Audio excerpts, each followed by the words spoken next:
Alrighty, you guys. Well, welcome back to our fourth podcast. We are just moving right along with these.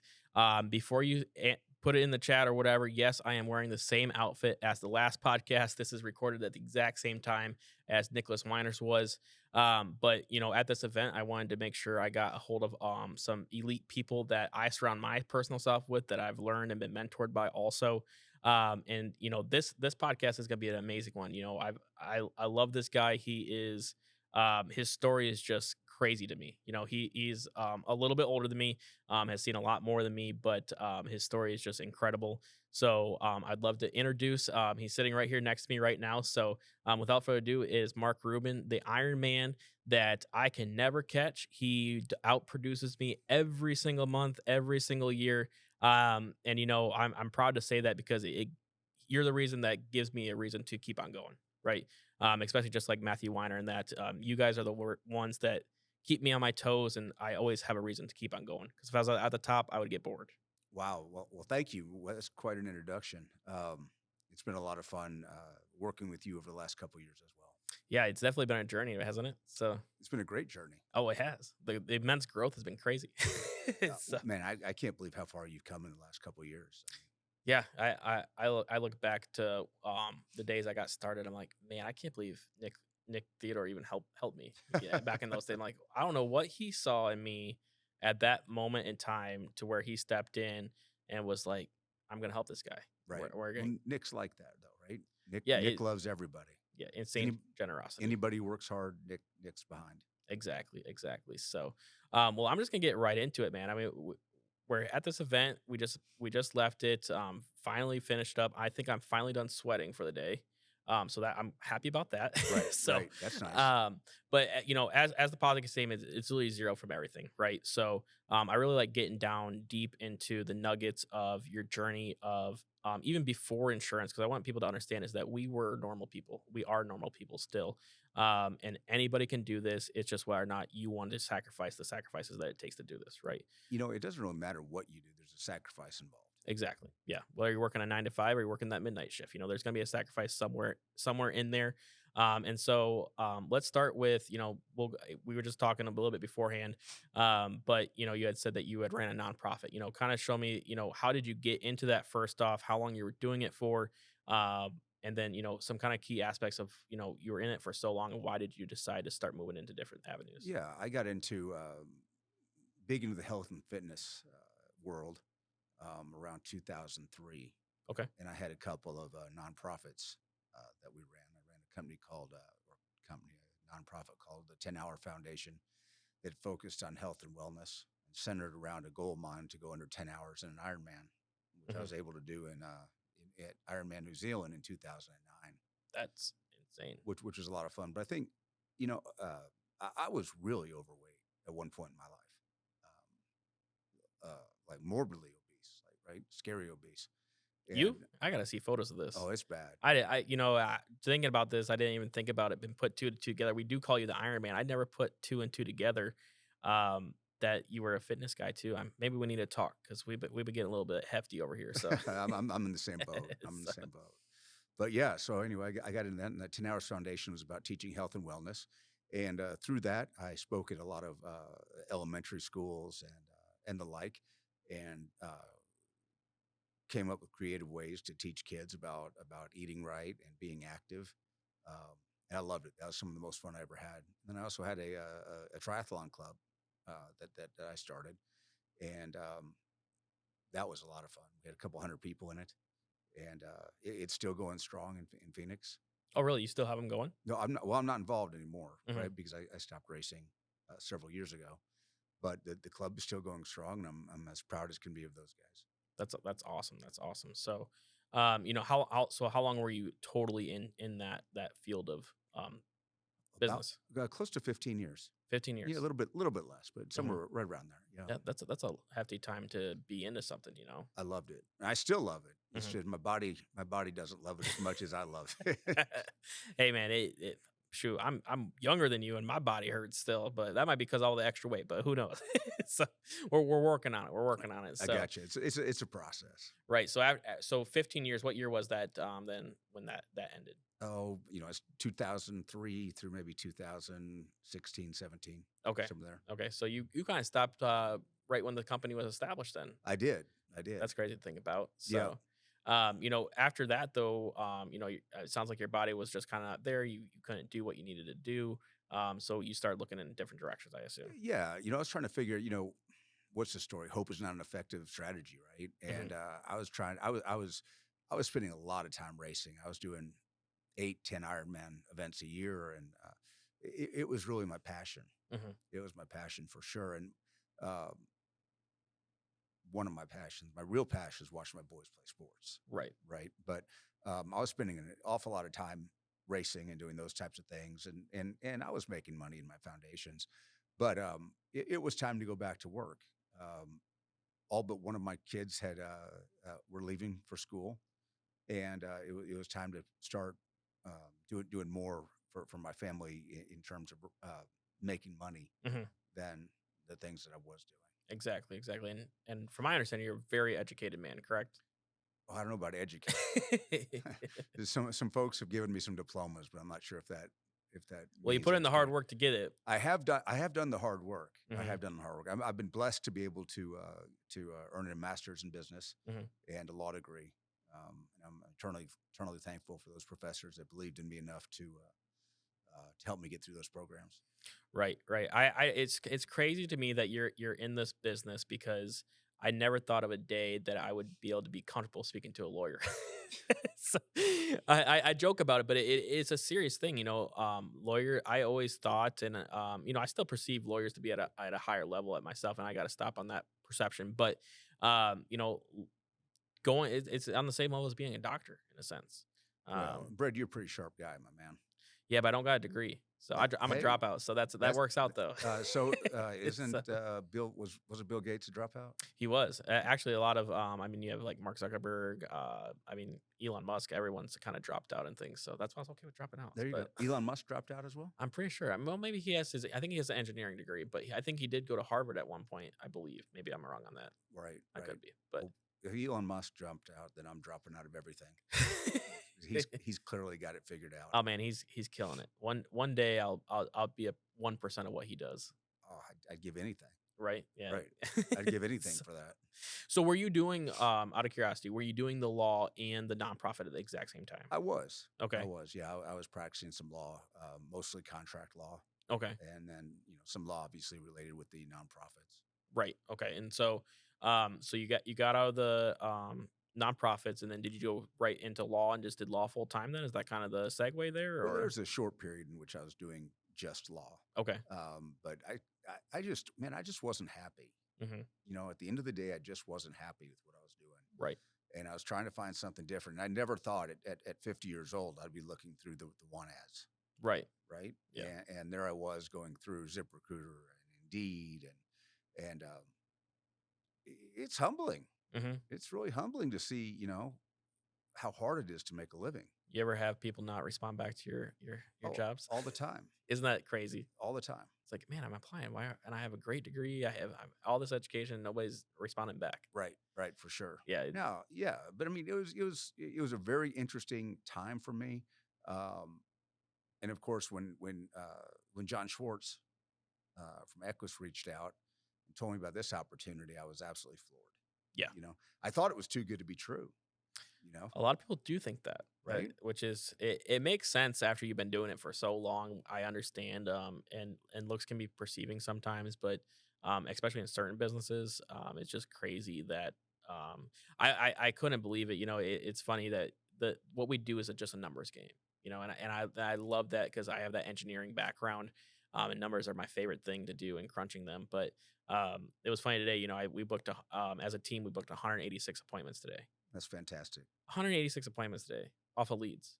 That it just baffles me that you could have a system, you could have something that powerful. I think we had like 6 people that were brand new set up their first appointments. Leads are the lifeblood of the industry, no doubt, right? Yes. And at Equus and specifically the Theodore Group, we have no shortage of leads. No shortage. I get too many. Right, So, right. You uh, you don't have an excuse to say I don't have leads.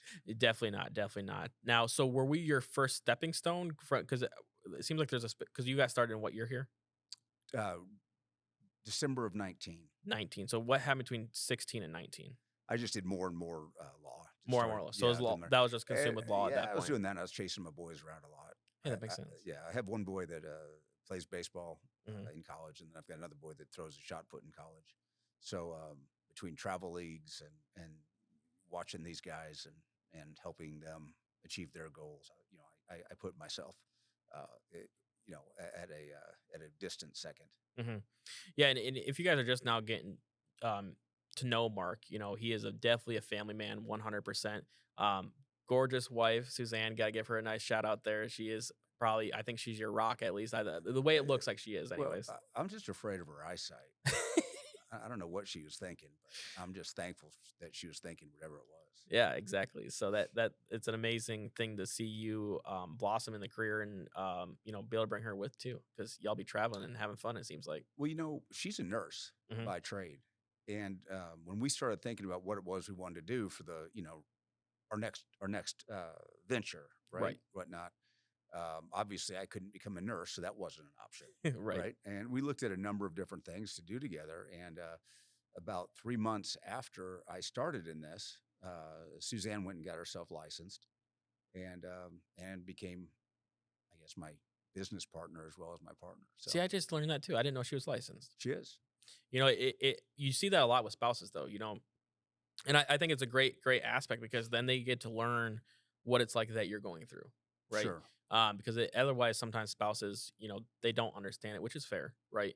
But be able to have that license, knowing the struggle to get the license. Not only that, and then did she run any appointments or anything with once she got it? Or She has run some appointments. okay, so she's Yeah. definitely seen that side of aspects of Hmm. things. So She writes a policy or so every month or two, oh, awesome, which is kind of fun for her. yeah. But the biggest thing she does is she does a lot of my scheduling, right? And Where let me get guys tell you when he says scheduling, we're gonna break it down here a little bit, but his schedule is intense. well, Just like those Ironmans, I'm sure his schedule's intense, guys. the fact that she does my scheduling means that she knows exactly where I'm at 24/7. Hey, hey, whatever works, right? And with the what is it called? Find your family or whatnot. Finding my iPhone. Yeah, and find your, Yeah, yeah, yep. track your family. I mean, she's got me down to the, to the block. So it's there's no goofing around on company time. Well, I know it's not because she doesn't trust you. It's definitely because she wants to make sure you're out making money. 100%. She has some expensive taste, from what I hear. But she can do her best at shopping for discount as well. Hey, She's talented at that. yeah, definitely so. Me too. Listen, I go directly to the discount. I don't care how much money I have. I'm going to discounts. I don't look good enough that I should ever wear anything expensive. Right. Well, come on now. You Nah, look good, man. I Come on now. appreciate that, but you know what I'm saying. I Right. mean, the clothes have to make the man, but the man's gotta, Exactly. live up Exactly. to the clothes. Yeah, I just like dressing up. I don't know. I always had this, it's crazy to think, I always wanted to be either on Wall Street or a lawyer of some sort. Because I love wearing suits. I don't know why. It's just I love it. I love Do you ever wear suits to your appointments? no, no, No. I'm casual. I like being casual because every client I sit with is like family to me. So like I mean, it's kinda bad, but it's good. I have such rapport with my clients that I literally just relax when I'm in the house. I mean, if they have nice chairs, I am like, sit back, they get me a drink, I'm drinking that. We talk for like 15, 20 minutes before I even get into anything. Right. Because we don't really sell anything in my opinion. It is, and I talked about it in the last podcast too, it's literally relationships, right? Which I have gotten very fortunately, I've gotten really good at building. But I spend more time just talking to them than I do even talking about why I'm there. Isn't that great? Yeah. And that's why this business is what it is. It's so incredibly rewarding because you're not going in there and trying to sell them something. You're not doing the big takeaway. You're helping them solve a problem that they have, Right. right? And you make a friend in the process, Yeah, yeah. And some of them become family. for And sure. so, before we get, move into, our clients and things like that, you spoke to John Schwartz, got you started. What was that like? What was the first steps like, getting your license? Um, did you have instant success? Did you, what was that like? Yeah. So I called John right around the holidays in 2019, and he told me about this opportunity. And again, I thought it was way too good to be true. So John said, "Hey, look, we're having our conference out in Orlando. Why don't you come out, check it out? If you still think it's too good to be true, if you think it's ridiculous, I'll pay for your trip."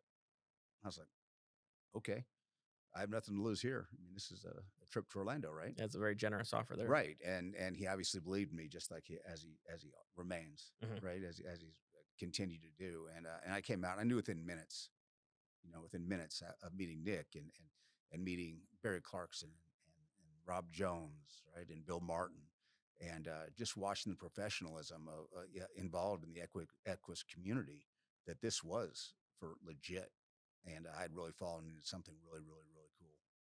Yeah, I remember, it took me, I think it was 6 months before I got to my first event. But that was there's wasn't any at that moment. I've never missed a single event. And as you guys have, if you've listened to all the before podcasts that we've talked about, it seems like everybody's story starts with going to an event. That's when things really start to blossom at that point. I think it's just such an opportunity to grow, Mhm. right? It's such an opportunity to grow. And what I really, really, really love about Equus is, when I say event, these aren't events. It is literally strictly training. Um, we It's do know not how a to do fun. we do know how to do rah rah too, right? I Yeah, mean, yeah, Tim Tebow came and spoke to us, right. and that was wow, Yeah, right? I mean, it was that was a crazy experience, to be in the even the presence of him in the same room. it was amazing. And so, but we do know how to do fun. I just want to make sure that disclaimer's out there. But the nice thing about when you come to our trainings, you're going to learn something, and that's why I keep on coming back every single one. I learn something new. For sure. We did a 5-hour session today just on making phone calls and setting appointments, right? Exactly. And like you said, 180 something appointments were made. 186. Yep. Yeah, and a lot of those folks were brand new. Yeah, which is it is insane. So, but you getting started, you went to your first event. What was the first week like Yeah, so being in the field? I bought some leads before I came because John said we're going to call some leads while we're at at the event. Mhm. So went up to my room at one of the established times, and I was making appointments. I'm like, this is kind of interesting. This is kind of fun. And I came home and I ran a couple of appointments, and I was a lot more nervous than I thought I'd be, even though I had, you know, maybe some more experience than a lot of people Right. had in the, in terms of business. I was 50 years old. I'm an attorney. I had run businesses. It still was a little bit. It was a little nerve wracking, right? So I remember having to have John help me out in the first couple of appointments, in terms of some product choices and how to close. Um, and then after that, I just kind of took off on a run, and I went to Minnesota. Wait, pause. Did you make a sale on the first person you sat with? I did. So you had I did. that Well, extra gratification right I'm away. not sure if I made the sale or if John made the sale, though. Okay, got Because it. I remember putting my phone on speaker and setting it in the middle of the table, and I had John on the phone with me, and we were talking, and we ended up walking out of there with two apps, one on him and one on her. Oh, that's beautiful right And there. and So you know what? Those were my very first policies. They're still on my books, and I'm really proud of that. yeah, that's amazing. You know, but some people don't get an instant start. So I'm always grateful for my first appointment. I helped the client also. Very fortunate for that. But sticking through that part, if you don't help the first few people, that's fine. It's gonna happen. I've heard so many stories of people going 0 for 7, 0 for 8, 0 for 9 on their first appointments, and then Do you wanna know what my record is? what was it? And this was about 2 years into the business. 0 for 30. Whoa, 3 weeks I went and whoa, sat with over 30 clients in 3 weeks. wow, that's a lot. Mhm. Wow, but look at you though, man. Hey, the reason that happened though was my ego. I thought I could do something different and make it better. Whenever you get away from the program, we've got such a beautiful plug and play system here that Nick has created, right? And it seems that whenever we get away from it, you learn pretty quickly that that was a mistake. Yeah, yeah, yeah. Instant feedback. I call it getting hit on the head. Yeah, it's like what's called whack a mole, Yeah, whack a whack-a-mole. mole, Yeah. right? Get back in there and just stay down there. Right, just stay in your lane. Yep. That's all you have to do is stay in your lane, right? Mhm. And so so you got started, you had, helped your first few clients. When did you have you had any adversity with the business? Have you thought about quitting? Or how soon after getting started did you think about quitting? Gosh, well, I mean, I think it's one of those things that when I went into this, one of the things that John told me was he was worried about with me was that I had a lot of experience in running my own businesses and such, and that he was afraid that I would come in and try to tweak everything or change things just because that's what Human nature. people do, right? Yeah. Who are used to it. So, but I told him I was committed to completely coming in and doing it 100% the way he wanted, right? And the way that the Theodore system was set up, right? And I made a commitment to my wife at the same time. I said, look, there is no plan B here, right? This is going to work. We're going to make this work because it was that, or I didn't want to start over again, Right. right? I didn't want to start over again. So we made a commitment to each other that there was no plan B. So I mean, you have bad days, right? Mhm. Obviously, you have bad days in anything that you do, right? And so naturally, there were days that weren't as good as others. When you thought about, man, maybe I should think of something better to do. But those are fleeting, And the last thing I wanted to do was tell my wife I wanted to change careers again. Right. Yeah, that wouldn't be a fun conversation, that's for sure. So, No, I mean, coming home and telling her I didn't want to practice law anymore and that I wanted to be an insurance salesman right. was already quite a shock, especially as I said, "Hey, can you pass the chicken?" Hey, and we have a funny joke. You go to the Halloween store, you never see an insurance man at there. Nobody wants to dress like the insurance man. Nope, definitely not, definitely not. So, but it it's a career that is very prosperous that people don't know about. It's very rewarding. Hmm. It's a very rewarding business, right? And that's another thing people don't recognize. I think is the good that you really do for families and the like. I mean, I've processed I don't know 4 or 5 death claims now. Yeah, it's that process is humbling.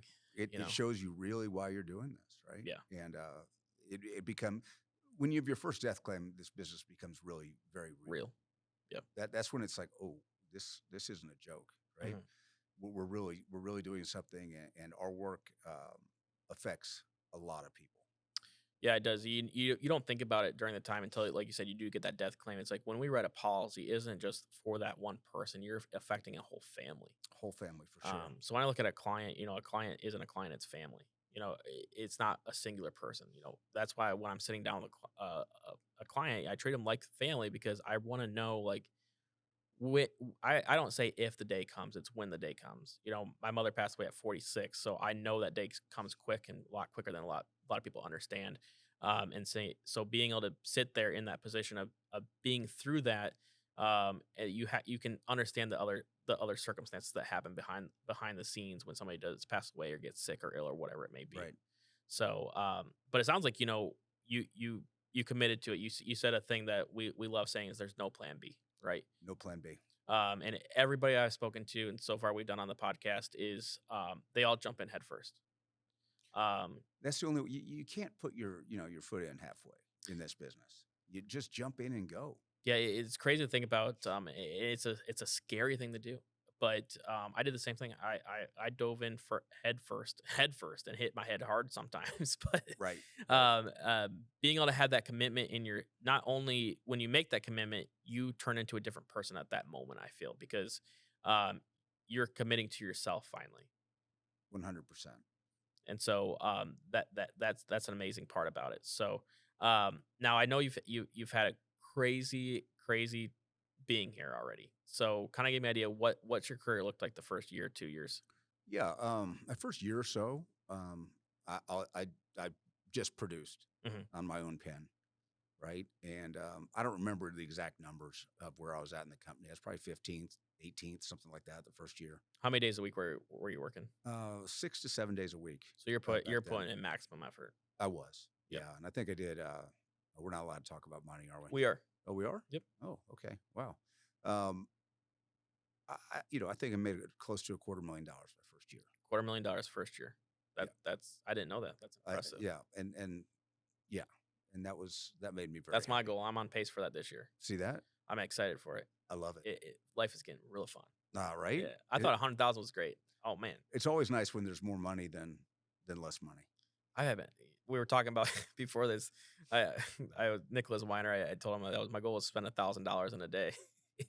Right? He's like you spend money faster than I know anybody, and it's just I want to experience life. I mean, I grew up so poor, and I've been working with Nick with my financial blueprint and getting things saving and started a savings and stuff like that. But I had lived my life of in fear of and I had been living that way ever since my mom passed away because it was like, man, I that was my biggest struggle. It wasn't the loss of her, it was the holy cow, this life can be so short.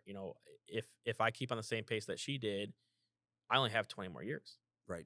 So am I gonna spend 20 years of not enjoying my life and not having fun and worrying about saving and all that kind of stuff?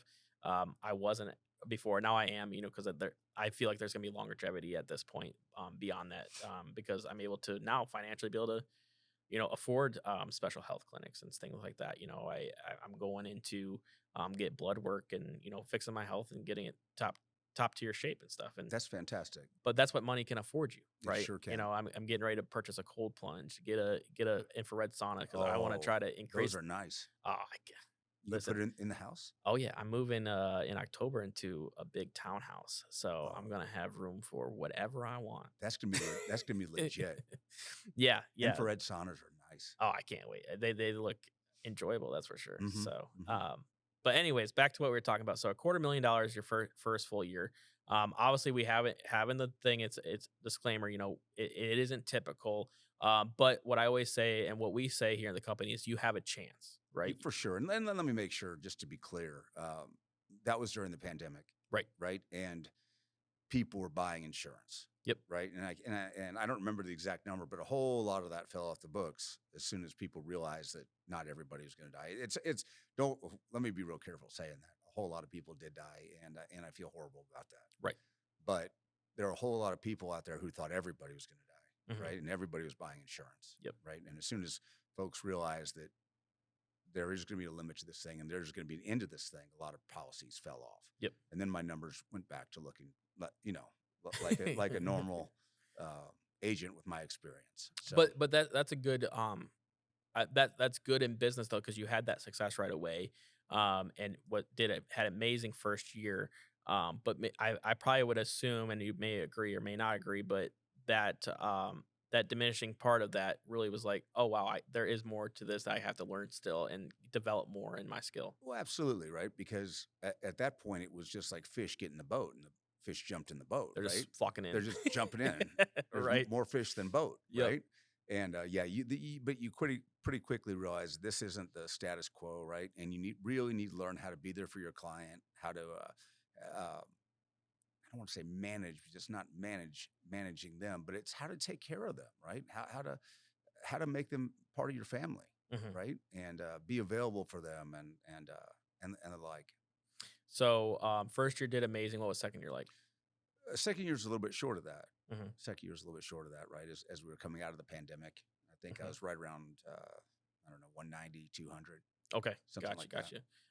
I'm sorry, I forgot already, but you've been in the business for 4 years, right? Correct. So, kind of not plateaued, but second year, kind of stayed exactly where you were. Had some learning lessons to learn, but we're still making an incredible income. Yeah, I mean, again, I went down, probably $50,000 because I people mean, just weren't buying like they right. were the year before, and it's taken me a couple of years to get back to that number. And this year the goal was 300, um, and that's a lot of money, man. That's a lot. Let's not make any mistake about it, right? I mean, that's what in the top 1% of all income, right? And Yeah. in this country, and I'm incredibly grateful for that. And I don't haphazardly say, oh, I'm making three. I don't mean it like that Yeah, no, by I any mean, stretch. it is we sometimes forget being in the business what money is like to have, right? And when you get to that income tier, like I said, I'm on pace for $250,000, and it's an insane amount of money to me. And it's just like I wish more people could experience it. I get, but that is why there's 1% people that are able to do it because those 1% people, just like yourself, is willing to make those sacrifices, right? For You're sure. you're working 6 days a week. You're putting in the work. You're learning the business. You're craving it. You own it. I wish it was 6 days a week. It's seven. I mean, it's almost always seven.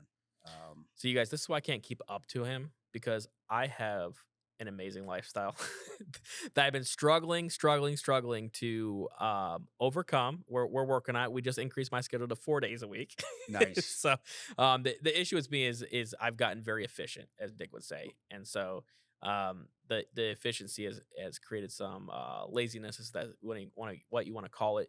Um, but yeah, I could probably be making way more money. Well, let me be real clear though. I've got 3 boys in college, right? And, Mhm. That's expensive. I'm the one that I'm the one that they look to, Hey, right? hey, So, that's an amazing thing to be able to be able to do for your kids, you know? I'm super proud of them, right? I mean, depending on where they're at, they're all in different places in their life, but they're really showing great growth and, you know, I couldn't be happier with the path they're on. Exactly, exactly. So quarter million, third year.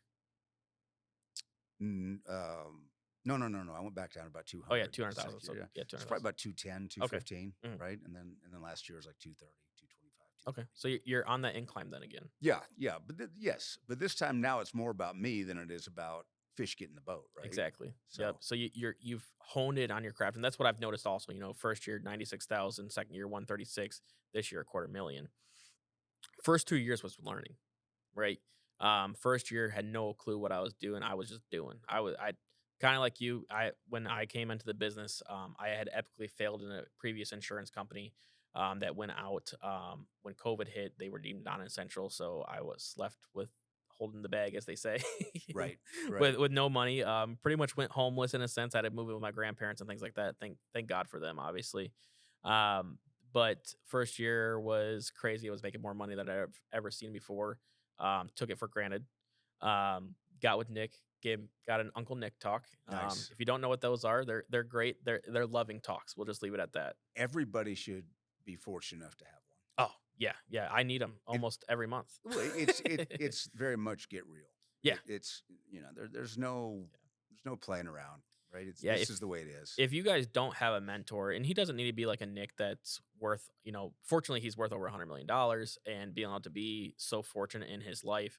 The fact that he's Um, so giving, it's right? so giving at Of that. his time, Yeah. of his time. But even if you can find somebody that's at a level that you want to be at, whether that's you want to be a doctor, find a doctor that mentor you, that's one thing I was always taught when I was a kid is surround yourself with, show me your 5 friends and I'll show you your future. Right. Right. So that we don't care if you get into insurance, if you're listening to this, that's not the point of this. This is just us having a conversation about the reality of what you could do and what you should be surrounding yourself with. So Sometimes you have to distance yourself from people who don't want you to achieve your goals. yeah. And I know that sounds crazy, but I remember years ago we were at a wedding in New York City, right? And one of my buddies stepped into one of those tarot card reading shops, Hmm. and her message to him was, "Your friends secretly want you to fail."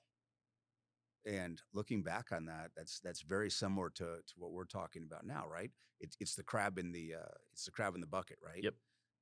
One crab gets out, but if you put multiple crabs in there, they'll pull each other down repeatedly. So sometimes you have to distance yourself in order to improve yourself. Yeah, and that was the biggest struggle with me getting into the business is I had a lot of those people around me that I didn't realize I had, right? So I still love all these individuals, but I have a simple thing, my phone is always open for anybody, whether I know you barely or I know you like family, right? Um, if you don't call though, it's not my job to reach out, right? My job is I am busy. You guys know what I'm doing. You see me on social media. I am a busy individual. I don't ever. It's all out of love. But if you're willing to call me, I'm more than happy that I'll make the time to talk to you, Right, right? right. And all my close friends know that obviously, and they do call and things of that nature. But it was a big learning lesson for me. My biggest thing was family, right? And probably biggest struggle was family too. It's kind of a big thing in culture. I think in the United States is people have big families. They go to events, they do all those type of things, and being able to sacrifice for a short period of time, because my goal is to be out of this in 5 years and be able to be retired and be able to be financially retired and be able to do what Nick does. Work an hour a day. Um, I really hope that happens for you, brother. oh, it will happen. I know. I know. It's It's, not. it's It's not an not if. if. It's It's a when. win. It's a win. Exactly. And that's the way I look at things. And so, um, it, it's progression. And the way I look at it is it's 5 years, guys. Like 5 years. Like Sacrifice 5 years and enjoy it for the rest. yeah. I mean, why wouldn't you? There's people that you know. great. You get to hang out with your family every single day, but now you're sick. You're gonna wake up 65 years old. Hey, easy now. And Easy, hey, easy, easy. okay, I forgot, I Easy, forgot, I easy. forgot. I'm just saying, I'm just saying. But Easy. you're gonna be retired in like 2 years, so calm down over there. So you won't be working at 65. I promise you that. But it's just crazy to me that people spend 65 years of hard work and dedication and things like that. And we also need those type of people. But if you do want more from life and you do want to do it, it's possible. Like you have a chance. It's just you got to bet on yourself, just like you did. Right. And so you're in your 4th year now, I assume, right? Yes. Yep. So So almost completing it. Almost what, 3.5 years now. 3.5 years. Yeah, that's a good amount of time. I'm coming up on my 3rd year this year, and that's I don't it's crazy. Like I know where my time went. I haven't I have an appointment book. It's crazy. Some people say, I don't know where time went. It's like I have it all notated down. I got my assistant that takes care of stuff too. I got binders that have everything in it. So I know where my time went. It's just crazy to think that we've been doing it for this long. It's flown by, right? Oh I yeah, mean, it's hard to believe we've known each other, 3 years. yeah. Yeah, it's pretty amazing how quickly this time flies. Yeah, and it's just amazing now, once you've been in the business too, you like I'm trying to think of the kid's name I saw today, but shoot, I'm not coming. Michael Krimp. He, Sure. he comes to mind. I said it kind of on stage. And I was trying to be as respectful as possible. But I remember him coming into the business, and I know he had been previously successful and stuff like that. But you could tell at that event he had been beaten down. You could just tell the way his body was, the way he looked.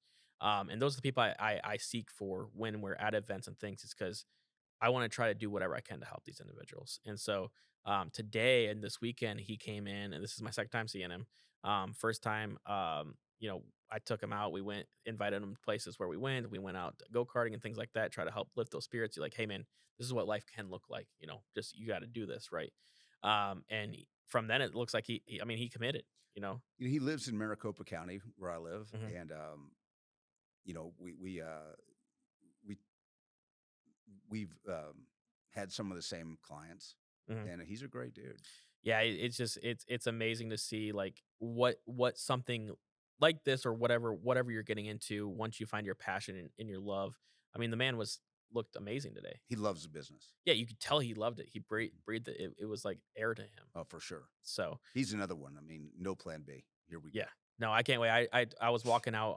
Our schedule was so jam packed with getting podcasts ripped out this week that I didn't have time for a lot of people that want to be on. So I told him, "Like, next time I see you, we're gonna get one made because I just want to pick his brain. He's killing it, keeping me on my toes too. It's just like that's what I love about this business. He's You a sharp dude. very sharp dude. So 4th year in the business. You said you're on pace to do roughly 300,000, right? Yeah, a little bit above that right now. Okay, sounds But good. Any struggles so far this year? always struggles. Give me an example of a couple that you've Well, been I dealing mean, with. I've had some extended streaks of no sales. I've Hmm. had my extended streaks of going to doors and not having anybody answer them. Right? We've all had those types of things, right? Um, and those are the hard part. But the hardest part about that is keeping your mind clear, Hmm. right? And maintaining a positive outlook. It's tough when you say on a given day drive a couple hundred miles Yep. and every door you knocked on nobody was at, right? Yep, been there. And right, and you leave first thing in the morning, and you don't get home till dark, and you've spent however much money you spent on the day between food and gas, and I drive a big truck, and Yep. not great for the carbon footprint, or my bill, right? Right. And at the end of the day, you're just looking, man, I just spent a couple $100s in gas, spent a couple $100s in food, I made nothing, Yep. right? Those are the hard days, right? And you've been gone all day, Mhm. right? And you got to get up in a few hours and do it all over again, right? And somehow or another you got to wash that from your memory, Mhm. right? And be ready to come at it with a fresh, clean attitude the next morning, because the people you're seeing, it's not their fault, Right. and you need to give them your best game. Exactly. Yeah. I mean, I speak on this all the time with people. I try to be the most positive person I know. I still have my bad days, and it all happens. But having those resources and putting those things into place, I think of first off, I believe in positive thoughts, obviously. So, like on my phone, I have millionaire written on it because that's one of my dreams and goals to get. So I make sure I want to see that. So, just like surrounding yourself with people you want to be like. Also ingesting content that is motivating and keeping your head in the right mental headspace. So Between that and then I have a motivational app that gives me motivation every day. I post it to my team almost every single day. And then just like I said, surrounding yourself with, like Nick Theodore, and then obviously I'm very faithful in my faith and stuff like that, and I keep him really close too. And yeah, just keep on loving people. That's the answer right there. Yeah, just gotta keep on loving on people, and you'll be blessed in more ways than you'll ever imagine. So, I like that. well, do you have anything else you think you want to go over? Man, I love talking to you. I know. I know we could probably go for a long time. So I do this thing that I don't tell anybody until they're on, and I hope it's gonna catch on here at soon a point once I post all these. But so what we're gonna do is it's the middle of the year, right? So we have 2 quarters left in the year. What I would like to do is in 6 months, so January, we're gonna cut some more podcasts of people that were on today. But I want you to give me 3 goals for the next 6 months so we can look back Yeah. and then Okay. go from there. Now, when you think of these goals, I don't necessarily need them to be involved in the business, Yeah. right? They can be personal goals, they can be whatever you want it to be. Just 3 things that you would personally want to look back, even Yeah. to look back on. I mean, one of the biggest things, I want to be a better husband. You know, at times at least for me, it's really hard for me to be everywhere at once. Hmm. I'm an all in kind of guy, right? Whether it's all in on my boys or all in here or whatever it is, and it's kind of we've had 20 something years with the kids now, Right. and it seems like it's time for my wife to get a lot more attention, Hmm. right? So it's we've done a couple trips this year, uh, but that's really my number one goal is to be able to be a better husband to her, I love right? that. Yeah, and I'm looking forward to doing that. Another goal is to continue to grow my team from a professional standpoint.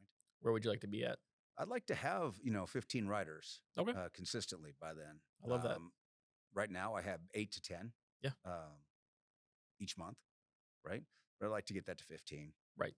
Over the next 6 months. That's definitely a attainable goal there. I think so, right? Hmm. I think so. No, the third one's usually hardest. What's a third goal?